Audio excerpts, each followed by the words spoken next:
मित्रों नमस्कार, मैं हूं प्रदीप कुमार। आप देख रहे हैं पॉलिटिकल आइडिया। पॉलिटिकल आइडिया के आज के इस अंक में आप सभी दर्शकों का बहुत बहुत स्वागत है। दोस्तों, आज हम बात करेंगे एफसीआरए बिल की, क्योंकि किसी भी समय संसद के अंदर एफसीआरए बिल पेश की जा सकती है और उस पर एक लंबी बहस होनी है दोस्तों। लेकिन संसद में होने वाली बहस से पहले चलिए हम समझने का प्रयास करते हैं कि भारत में केंद्र सरकार, अमित शाह, नरेंद्र मोदी और अमित शाह की सरकार जो एफसीआरए बिल में संशोधन करने जा रही है, इस संशोधन से सबसे ज्यादा भारत में जो वर्तमान में परेशान दिख रहा है दोस्तों, उसमें 3 को फैक्टर है: कांग्रेस, कम्युनिस्ट और केरल।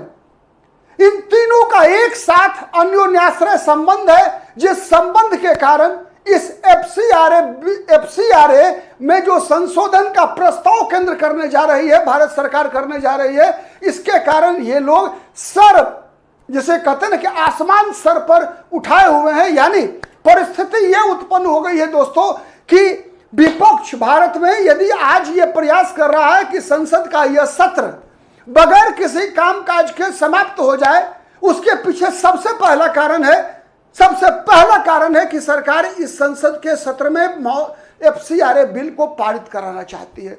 दोस्तों, क्या खास है इस एफसीआरए बिल के संशोधन में कि अमेरिका की सरकार भी कह रही है कि भारत सरकार जो कदम उठाने जा रही है वो भारत के हित में नहीं होगा।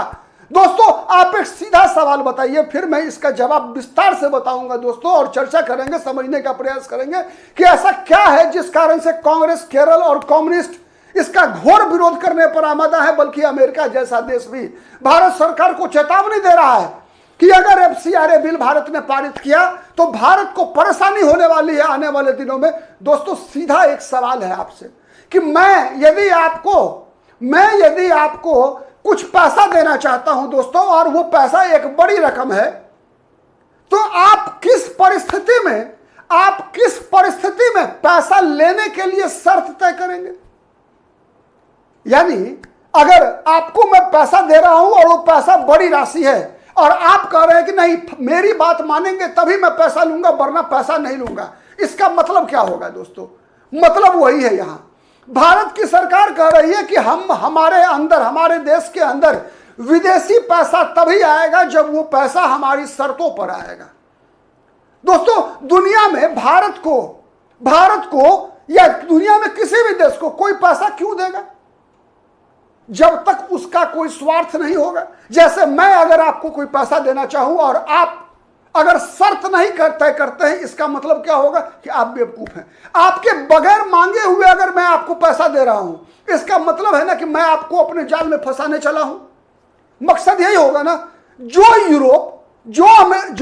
यूरोपियन कंट्रीज भारत को लूटने के लिए बारी बारी से, चाहे वो ब्रिटिशर्स रहे हो, चाहे वो डच रहे हो, चाहे वो पुर्तगीज रहे हो, सबने भारत पर, चाहे वो फ्रेंच रहे हो, सबने बारी बारी से भारत पर हमला किया और तथाकथित इस सोने की चिड़िया को लूटने का प्रयास किया, लूटा भी।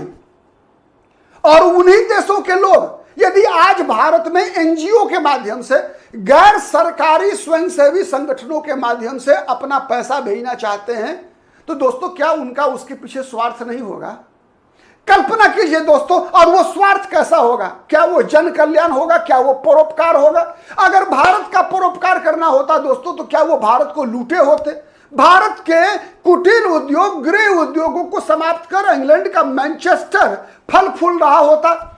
अंग्रेजों की औद्योगिक क्रांति हुई रहती दोस्तों, अगर भारत के कारीगरों के हाथ नहीं बांध दिए गए होते। सोचिए जरूर। और यही में इसका जवाब छुपा हुआ है दोस्तों। भारत में एक बड़ी राशि विदेशों से आती है, मिलती है किसे? एनजीओज को मिलती है, जिसके लिए 1976 में पहली बार भारत सरकार ने कानून बनाया।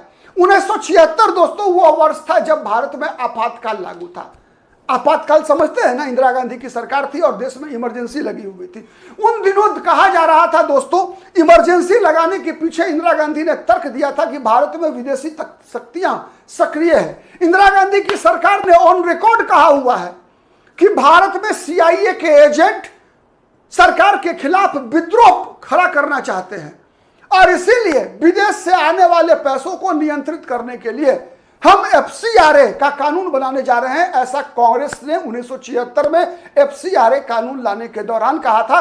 और दोस्तों इशारों इशारों में केंद्र के मंत्री ने संसद के अंदर कहा था कि ऐसे बहुत सारे हमारे पास सबूत है जिसके आधार पर हम कह सकते हैं कि भारत में सीआईए और केजीबी के पैसों पर भी राजनीति करने वाले बहुत सारे राजनेता राजनीति करते हैं। दोस्तों ये 60 के दशक में भी कहा गया और 70 के दशक में भी कहा गया, और ऐसे कई उदाहरण उन दिनों निकल कर आते हैं जब विदेशी पैसों से भारत के राजनीतिक दल अपने राजनीतिक गतिविधियां चलाने के लिए जाने जाते थे। दोस्तों यहां तक कहा जाता था भारत में कि कुछ दल ऐसे हैं जो चीन के पैसों पर राजनीति करते हैं, कुछ दल ऐसे हैं जो सोवियत संघ के नजदीक हैं, और इसी आधार पर कम्युनिस्ट पार्टी का बंटवारा हुआ था कि सोवियत संघ के नजदीक वाले लोग कम्युनिस्ट पार्टी ऑफ इंडिया बनाया, कम्युनिस्ट चीन के समर्थक भारत में सीपीआईएम बचे रह गए। यानी रूस और चीन के नाम पर भारत में कम्युनिस्ट पार्टियों का विभाजन हुआ। क्या यह सत्य नहीं है? क्या यह तथ्य नहीं है? क्या यह प्रूव्ड तथ्य नहीं है? और दोस्तों उसके बाद आज भारत सरकार 1976 में पहली बार जब इंदिरा गांधी की सरकार थी दोस्तों, तब जिस परिस्थिति में यह कानून बना मैंने बताया, उसके बाद दोस्तों 2 बार इसमें संशोधन भी हुए, 2010 में, 2020 में। लेकिन क्या है कि 2026 में जब संशोधन हो रहा है तो पूरी केरल कांग्रेस और कम्युनिस्ट, साथ में इसमें जोड़ दीजिए क्रिश्चियन, चारों जोड़ दीजिए दोस्तों, और चारों की एंट्री पॉइंट भारत में केरल है। इसीलिए मैं बताने वाला हूं आपको, विस्तार से सुनिएगा, बने रहिएगा अंत तक।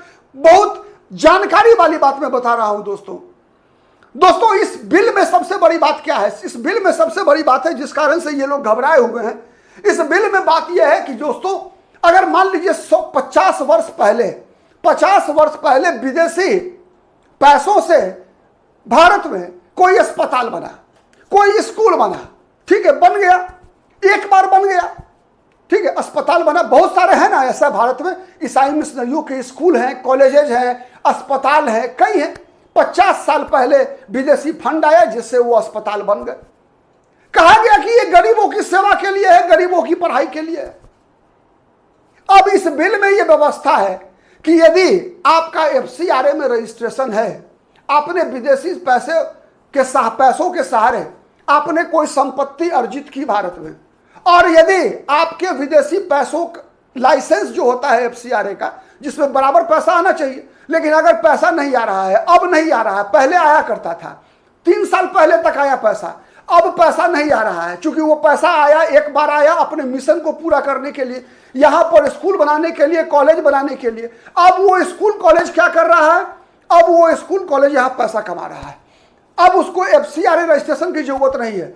ऐसी स्थिति में सरकार ने इस कानून के तहत कहा कि हम एक डेजिग्नेटेड अथॉरिटी बना रहे हैं, और वो अथॉरिटी अगर ऐसा होगा कि जिस किसी भी संस्था का एफसीआरए रजिस्ट्रेशन लाइसेंस रद्द होगा, उसका लाइसेंस का नवीनीकरण नहीं होगा, रिन्यूअल नहीं होगा, तो उसके द्वारा अर्जित की गई संपत्ति डेजिग्नेटेड अथॉरिटी के माध्यम से वो सरकार की हो जाएगी। और यदि वो संपत्ति कोई धार्मिक संस्था है, जैसे मंदिर है, मस्जिद है, गिरजाघर है, ऐसा अगर कुछ है, तो उसका स्वरूप बरकरार रहेगा। ऐसा नहीं कि सरकार उस पैसे से किसी एनजीओ ने चर्च का निर्माण किया, तो ऐसा नहीं है कि यहां जो डेजिग्नेटेड अथॉरिटी है चर्च को मंदिर बना देगी। चर्च का चर्च ही रहेगा, मस्जिद का मस्जिद ही रहेगा, लेकिन उस पर नियंत्रण सरकार का होगा। ऐसा नहीं कि आप 50 करोड़ कहीं बाहर से ले आए और एक बार उसके बाद जीवन भर के लिए आप उस क्षेत्र विशेष को खरीद लिया। आप तो लेकर आए कि हम तो गरीबों की मदद करने आ रहे हैं, आप तो लेकर आए पैसा कि आप गरीबों की मदद करने आ रहे हैं, लेकिन आपने एक बार पैसा लगाया, अब उस स्कूल के माध्यम से, कॉलेज के माध्यम से, अस्पताल के माध्यम से, चर्च के माध्यम से आप काम क्या कर रहे हैं? आप काम कर रहे हैं धर्म का प्रचार। आप चंगाई सभा चला रहे हैं, आप लोगों को बता रहे हैं, आप लोगों के सामने जाकर बता रहे हैं कि आप हिंदू धर्म को मानने वाले कुत्ता पूजते हो, पत्थर पूजते हो, गाय पूजते हो, तुलसी पूजते हो, पीपल पूजते हो, बरगद पूजते हो, तुम जाहिल हो, ये बता रहे हैं। आप बता रहे हैं कि भगवान दुनिया में एक ही है, जबकि सनातन धर्म क्या सिखाता है? सनातन धर्म सिखाता है कि इस प्रकृति में जितने भी तत्व हैं, गॉड पार्टिकल की बात करता है सनातन, हर कंकर में शंकर का वास है। यानी भौ से भूमि, गौ से गगन, वो से वायु, औ से अग्नि और नौ से नीर। प्रकृति का हर तत्व भग के अंदर भगवत वास है। गॉड पार्टिकल के सिद्धांत में भरोसा रखने वाली है सनातन धर्म। और उसको ये मजाक उड़ाते हैं, कहते हैं कि क्या कुत्ता पूछता है, बिल्ली चूहा सबको पूछता है। यानी आप जाहिल हैं, यानी आप कंजर्वेटिव हैं। अगर पूजा करना है तो किसी एक भगवान की पूजा करो। यानी क्या सिखाएगा चर्च? बताने की आवश्यकता नहीं है। एक किताब को मानो, तुम्हारे पास तो हजारों किताब है। तुम्हारा कोई एक रामायण है, कोई महाभारत है, कोई गीता है, कोई पुराण है, कोई कुछ है, कोई कुछ है, कोई कुछ है। किसी को उत्तर प्रदेश में नहीं मानता, किसी को केरल में नहीं मानता, किसी को तमिलनाडु में नहीं मानता, किसी को बंगाली नहीं मानता। बंगाली मछली खाता है, दक्षिण भारत के लोग मछली नहीं खाते हैं, मछली खाने वाले को पापी बोलते हैं। ऐसे ऐसे बातें कहकर गरीबों को, कम पढ़े लिखे लोगों को भड़काया जाता है, भटकाया जाता है। और उसे कहा जाता है क्या कि देखो चंगाई सभा में बुलाकर, ठीक है, कि देखो हो जाए चंगा, कैंसर का बीमारी खत्म, फलाना बीमारी खत्म। दो चार कपड़ा लत्ता खरीद कर दिया, पैसा आ रहा है दुनिया में। पूरे दुनिया से साम्राज्यवाद के नाम पर इकट्ठा किया गया धन जमा है, और उस धन से अब लोगों को खरीदना के प्रयास हो रहा है। तो भारत में यही खेल चल रहा है दोस्तों, यही खेल चल रहा है। आज से नहीं चल रहा है, सदियों से चल रहा है। यह खेल सदियों से चल रहा है। कानून तो 1976 में बने, अब संशोधन हो रहा है। तो इस कानून से ये घबराए हुए हैं कि ये संपत्ति जिसके सहारे आज भी परमानेंट अस्थायी रूप से धर्मांतरण का खेल चल रहा है, वो खेल बंद हो जाएगा। साथ ही सरकार ने कहा कि उस पैसे का उपयोग किसी भी कीमत पर आप धर्मांतरण के लिए नहीं करेंगे।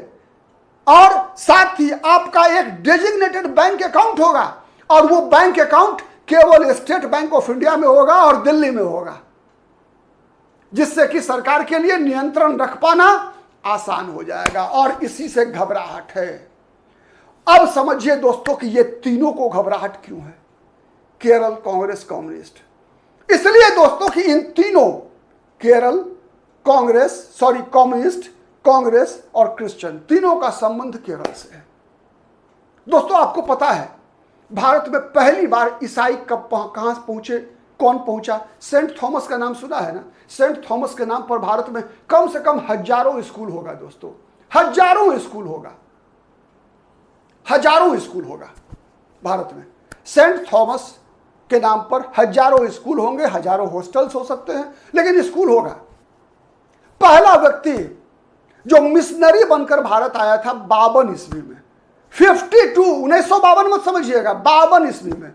यानी ईसाइयत की स्थापना कब हुई? 000000 में, 000000 में। यानी जब से ईसवी सन की शुरुआत हुई तब से ही दोस्तों सेंट थॉमस ठीक 52 साल के बाद भारत पहुंचता है केरल के तट पर, और वहां से धर्मांतरण का खेल की शुरुआत होती है। और धर्मांतरण सबसे पहले किसका होता है पता है? केरल के नंबूदरी ब्राह्मणों का। भारत में यह माहौल क्या बनाया जाता है दोस्तों कि धर्मांतरण के लिए ये ईसाई मिशनरियां दलितों को चुनती है, आदिवासियों को चुनती है, इसलिए कि वो दलित हैं, गरीब हैं, सताए हुए हैं, पिछड़े हैं। गलत है। इतिहास थोड़ा पढ़िए यार। मैं हर दर्शकों को ये आग्रह करूंगा आपसे कि आप अंधभक्त के तरह मेरी बातों पे भरोसा मत करो। आप इसके लिए बहुत सारे मटेरियल्स दुनिया भर में उपलब्ध हैं। आप चैट जीटीपी कीजिए, परप्लेक्सिटी कीजिए, आप गूगल पे सर्च कीजिए, आपको कई ऐसे तथ्य मिलेंगे जिससे यह स्पष्ट साबित होगा जो बात मैं बता रहा हूं। तो 52 ईस्वी में सबसे पहला धर्मांतरण का खेल केरल से शुरुआत हुई 52 ईस्वी में। आज भी केरल में दोस्तों 18.5% ईसाई आबादी है। तो इसीलिए ये जो कभी कहा जाता है ना कि धर्मांतरण दलितों का हुआ, हाँ ठीक है, बाद में दलित, कमजोर वर्ग, आदिवासी, इन लोगों को आसानी से, चूंकि उनके पास विकास की किरण नहीं पहुंची, और विकास की किरण नहीं पहुंची तो उसके पीछे कारण क्या था? कारण था नक्सलवाद। आजादी के बाद यदि उनके पास विकास की किरण नहीं पहुंची तो वो कारण था नक्सलवाद। दोस्तों बिरसा मुंडा के बारे में सुना है ना? बिरसा मुंडा के बारे में हर किताब में आपको पढ़ाया गया होगा कि बिरसा मुंडा एक स्वतंत्रता सेनानी थे, अनडाउटेडली स्वतंत्रता सेनानी थे। लेकिन उनकी सबसे बड़ी पहचान क्या थी दोस्तों? चूंकि आदिवासियों का धर्मांतरण कराया जा रहा था ईसाई मिशनरियों के द्वारा, उसी के खिलाफ विद्रोह का बिगुल फूका था भगवान बिरसा मुंडा ने। मात्र 25 वर्ष की उम्र में बिरसा मुंडा को जहर देकर अंग्रेजों ने मार दिया था। कारण क्या था? एकमात्र कारण था कि भगवान बिरसा मुंडा ने धर्मांतरण का विरोध किया था। लेकिन उसको भारत में आजादी के बाद भी इतिहासकारों ने उसे स्वतंत्रता सेनानी बता दिया। मतलब अंग्रेजों से देश को, दो बातें हैं इसमें दो बातें हैं। ऐसा नहीं है कि वो भी फ्रीडम मूवमेंट था, क्योंकि हमें गुलाम बनाकर हमें जबरदस्ती हमारा धर्म परिवर्तन किया जा रहा था। लेकिन किसी भी वस्तु को प्रेजेंट करने में बहुत अंतर आता है, स्वतंत्रता सेनानी तो थे, लेकिन ये बात बताने में क्यों शर्म आती है कि बिरसा मुंडा ने इसलिए अंग्रेजों का विरोध करना शुरू किया क्योंकि बड़े पैमाने पर आदिवासियों का अंग्रेज धर्म परिवर्तन करवा रहे थे। उनको जो आदिवासी संस्कृति है, उस संस्कृति के लुप्त होने का खतरा उत्पन्न हो गया। दोस्तों आज भी जहां कहीं भी जिस किसी भी राज्य में आदिवासियों की संख्या है, आप पता कीजिए लगभग 30 से 35% ईसाइयों का कन्वर्जन हो चुका है। उदाहरण के लिए बता रहा हूं मैं। लेकिन शुरुआत कहां से हुई दोस्तों? शुरुआत करने, अब कोई स्टेंस का नाम सुना है ना? ग्राहम स्टेंस की हत्या उड़ीसा में दारा सिंह ने कर दी थी। मिशनरी था ग्राहम स्टेंस, जिसके 2 बच्चों के साथ मैं हत्या की कभी भी स्वागत नहीं कर सकता। गलत किया। लेकिन आप कल्पना कीजिए दोस्तों कि कोई भारत में आकर भारतीयों का ही धर्म परिवर्तन सीना तान कर आता है। और उसी इलाके में जब भारत के बने धर्मांतरण का विरोध करने वाले लक्ष्मणानंद सरस्वती की हत्या हो जाती है तो वो मुद्दा नहीं बनता। लेकिन एक मिशनरी की हत्या हो जाती है तो वो मुद्दा बनता है। मुद्दा बनना चाहिए। ग्राहम स्टेंस की हत्या की हम निंदा करते हैं, करना भी चाहिए। भारत एक ऐसा देश है दोस्तों जो पूरे दुनिया के सुखी होने की चिंता करता है। एकमात्र देश है सर्वे भवन्तु सुखिनः सर्वे सन्तु निरामया की सोच रखने वाला भारत दुनिया का एकमात्र देश है, और सभी देश तो हड़पने वाले हैं। तो आज भारत में भी ये जो पैसा आ रहा है मुफ्त का नहीं आ रहा है दोस्तों। तो बात कर रहे थे केरल की। तो जैसे सेंट थॉमस दोस्तों पहली बार भारत पहुंचा था, वैसे ही इस्लाम की स्थापना के बाद भी भारत केरल के रास्ते ही अरब के व्यापारी भारत में प्रवेश किए थे। और दोस्तों ये बात भी धर्मांतरण के संबंध में, इस्लाम के संबंध में भी बताया जाता है कि हिंदू धर्म में छुआछूत, अत्याचार आदि ऐसी अनेक विकृतियों के कारण लोगों ने धर्म परिवर्तन किया। ये जो पाठ पढ़ाया जाता है, इससे बड़ा झूठ कुछ हो नहीं सकता दोस्तों।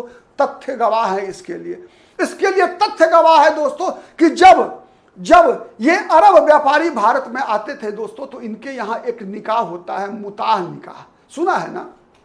यानी जहां जाते हैं वहां एक शादी कर लेते हैं। आज भी हैदराबाद की कई छोटी छोटी बच्चियों को ये लोग ले जाते हैं, जिसे हम कहते हैं ना कि टूरिज्म मैरिज की तरह से, जो है जैसे अगर कोई व्यक्ति 10 दिन के लिए घूमने आया, 10 दिन के लिए ही निकाह किया, वापस जाते समय तलाक ले लिया, ठीक है। अब तो इस तरह की बातें, तो वहां केरल में जब ये अरब व्यापारी आते थे दोस्तों, तो वहां पर जो गरीब परिवार की महिलाएं होती थी उनके साथ ऐसे ही ये निकाह करते थे, और निकाह करके छोड़ के चले जाते थे कुछ दिन के बाद तलाक देकर। ऐसे ही पुरुष और महिलाओं से बच्चे जो जन्मे बच्चे हैं उनको मोपला कहा गया। मोपला, मोपला विद्रोह का नाम सुना है ना, मोपला। मल्लापुरम जगह का नाम सुना है ना केरल में। वहां 80% से अधिक आबादी मुसलमानों की है। वहां 80% से अधिक आबादी जो है मुसलमानों की है दोस्तों। तो ये जो एरिया है, तो इस्लाम का भी आगमन वहां हुआ। और दोस्तों पता है पहला धर्मांतरण इस्लाम में किसने किया था भारत में? चेरामन पेरुमल। चेरामन पेरुमल किस जाति का था पता है? ना कोई दलित था, ना गरीब था, ना पिछड़ा था, ना आदिवासी था, कोई नहीं था, सवर्ण था। यह भी राजपूत था। वो नंबूद्री ब्राह्मण जिन लोगों ने पहले ईसाइयत में धर्म परिवर्तन किया, और चेरामन पेरुमल जिसने इस्लाम में धर्म परिवर्तन किया, ये दोनों के दोनों सवर्ण थे। और ये कम्युनिस्ट क्या पढ़ाते हैं पाठ? ये कम्युनिस्ट तो यही पाठ पढ़ाते हैं ना, यही ना पाठ पढ़ाते हैं हमें कि ये लोग सब गरीब थे, गरीब लोगों ने धर्म परिवर्तन किया। यही बात बताते आते हैं। आश्चर्य लगेगा आपको। यही बताते हैं ना कि ब्राह्मणवाद से त्रस्त रहा है।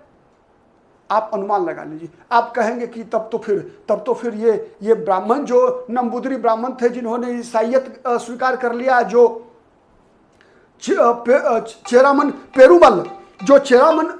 पेरुमल जो राजपूत थे, राजा थे, उन्होंने इस्लाम ग्रहण कर लिया, तो क्या ये लोग, ये इसका मतलब है कि वो ब्राह्मण और राजपूत जाति ही गद्दार थी? नहीं, गलत बात है। ये जाति कोई भी हो दोस्तों, ये बिकाऊ लोग थे। बिकाऊ लोग थे ये लोग। ये बिकने वाले थे, और बिकने वाले हर जाति में है, हर जाति में है, हर धर्म में है, हर समाज के अंदर है, हर राज्य में है, हर जिले में है, हर परिवार में मिल जाएंगे आपको बिकाऊ। तो ये बिकाऊ लोग थे, इसलिए इनको जाति में मत बांधिए। केवल उदाहरण के लिए समझाया कि इसका कारण ये नहीं था अनटचेबिलिटी, छुआछूत नहीं था। ये बात मैं बता रहा हूं। ये केवल बहाना है दोस्तों, ये बहाना है भारत के हिंदू समाज के अंदर छुआछूत। जानते हैं अनटचेबिलिटी की शुरुआत कैसे हुई? इस्लाम के आगमन के बाद शुरुआत हुई। इस्लाम के आगमन के बाद भारत में इस्लामिक महिलाओं के लिए, इस्लाम धर्म को मानने वाली महिलाओं के लिए बाहर जाना मना था शौच के लिए। उसी के लिए घर के अंदर पहली बार शौचालय का इंतजाम हुआ। इससे पहले हिंदू परिवारों में कहीं भी भारतवर्ष के अंदर कोई भी जाति के लोग हों, उसके अंदर घर के अंदर शौचालय अपवित्र माना जाता था। शौचालय घर से दूर हुआ करता था। लेकिन इस्लाम के आगमन के बाद घर के अंदर शौचालय होने लगा, और उस शौच को उठाने के लिए, सर पर उठाने के लिए एक जाति का निर्माण हुआ, जिस जाति का नाम पराभंगी, मैनुअल स्कैवेंजर्स। दोस्तों मैनुअल स्कैवेंजर के लिए मजबूर किया गया किस जाति को पता है? वो जाति जो सुअर पाला करती थी। चूंकि इस्लाम धर्म को मानने वाले लोग सुअर से नफरत किया करते थे, इसीलिए सुअर पालने वाली जाति को ही उस काम को बलात् करने के लिए मजबूर किया गया। और वहीं से शुरुआत होती है अनटचेबिलिटी की। तो ये सच्चाई है दोस्तों, ये सच्चाई है। और दोस्तों कांग्रेस, आपको मैंने बताया कम्युनिस्ट और कांग्रेस की स्थापना किसने की थी? एओ ह्यूम। कौन थे एओ ह्यूम? सेंट थॉमस के वंशज थे ना। एओ ह्यूम ने कांग्रेस की स्थापना क्यों की थी? एओ ह्यूम को नहीं पता था कि कांग्रेस में कभी महात्मा गांधी भी आएंगे, कभी बाल गंगाधर तिलक भी आएंगे, कभी कोई जवाहरलाल नेहरू भी आएंगे। एओ ह्यूम को यह नहीं पता था कि कांग्रेस को भारतवंशी कब्जा कर लेंगे। वरना दोस्तों आपको नहीं पता होगा, 1885 से लेकर 1920 के दौरान 10 अंग्रेज अधिकारी भारतीय राष्ट्रीय कांग्रेस के अध्यक्ष बने थे। इतिहास चेक कर लीजिए, यह सच्चाई है। तो दोस्तों कांग्रेस का संबंध स्थापित हो गया केरल से। एओ ह्यूम थे, सेंट थॉमस से, सबका एक दूसरे से रिश्ता जुड़ा हुआ है दोस्तों। आते हैं कम्युनिस्ट पर। अभी देखा ना अभी जितने आंदोलन चल रहे हैं इसके पीछे कम्युनिस्ट हैं। केरल में अंतिम सरकार थी जो खत्म हो गई। अभी क्या देखा है आपने? अभी तो और बहुत कुछ देखना है भारत में। अभी तो संसद तक लोग पहुंच रहे हैं। अभी बहुत कुछ देखना है दोस्तों, इंतजार कीजिए आप। सबकी असलियत सामने आने वाली है दोस्तों। कम्युनिस्ट पार्टी की भारत में सबसे पहली सरकार कहां बनी थी पता है? केरल में बनी थी। पता है ना? नहीं पता है? भारत में कम्युनिस्ट पार्टी की सबसे पहली, या कह लीजिए दुनिया में पहली वोट लेकर चुनी गई सरकार कम्युनिस्टों की भारत के केरल राज्य में बनी थी। इसलिए केरल ऐतिहासिक राज्य है दोस्तों, और केरल को हमारे सनातन मान्यता के अनुसार क्या कहा गया है?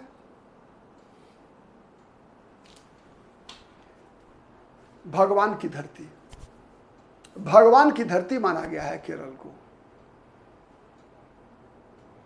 उसी केरल के रास्ते भारत में सब कुछ बाहर से आने वाले लोग घुसे हैं। कम्युनिज्म घुसा है, ईसाइयत घुसी है, कांग्रेस पार्टी घुसी है, मुस्लिम लीग घुसी है,